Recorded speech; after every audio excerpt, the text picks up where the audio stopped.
गंगापूर नगर परिषदेच्या प्रभाग क्रमांक 6 या नेता विरुद्ध कार्यकर्ता अशी ओळख असलेली लढत, काट्याची टक्कर. गंगापूर नगरपालिकेच्या निवडणुकीकडे संपूर्ण शहराचं लक्ष लागलंय.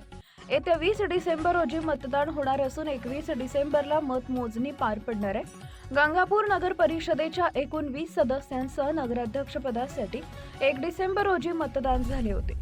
मात्र प्रभाग क्रमांक 6 व ब आणि प्रभाग क्रमांक 4B या 2 जागांसाठी मतदान होणार आहे. त्यामुळे आता या दोन्ही प्रभागांसाठी मतदारांना प्रचारासाठी संपूर्ण शहरात मनसुरी कॉलनी इथं दिसून येत आहेत. पुन्हा या मतदानांची चांदी होणार आहे, चर्चा शहरात होती आहे. येत्या 20 डिसेंबर रोजी मतदान होणार असून 21 डिसेंबरला मतमोजणी पार पडणार आहे. विशेषतः प्रभाग क्रमांक 6B मधील लढत अत्यंत चुरशीची ठरण्याची शक्यता आहे.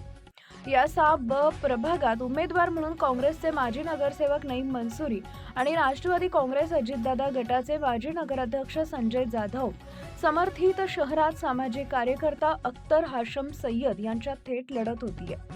गंगापूर शहरातील मनसुरी कॉलनी प्रचारसभा, उमेदवारांचा जनसंपर्क, नेता विरुद्ध कार्यकर्ता अशी ओळख असलेली ही लढत काट्याची टक्कर ठरण्याची शक्यता आहे. अशी शक्यता राजकीय जाणकार व्यक्त करतायत. त्यामुळे 21 डिसेंबरला कोणाच्या हातामध्ये जाती नगरपालिकाची सत्ता या निकालाकडे संपूर्ण शहराचं लक्ष लागलंय. दरम्यान निवडणूक निर्णय अधिकारी नवनाथ वगवाड यांनी माहिती दिली की उमेदवारांना अधिकृत निवडणूक चिन्हाचं वाटप करण्यात आलं आहे. प्रभाग 4B मधून 3 उमेदवार तर प्रभाग 6B मधून 5 उमेदवार निवडणूक रिंगणात उतरले. निवडणूक चिन्ह वाटप, उमेदवार, कागदपत्र दोन्ही प्रभागांमध्ये प्रचाराला वेग आला असून घराघरात जाऊन संपर्क मोहीम, प्रचार फेऱ्या आणि सोशल मीडियाच्या माध्यमातून उमेदवार मतदारांशी संवाद साधत आहेत.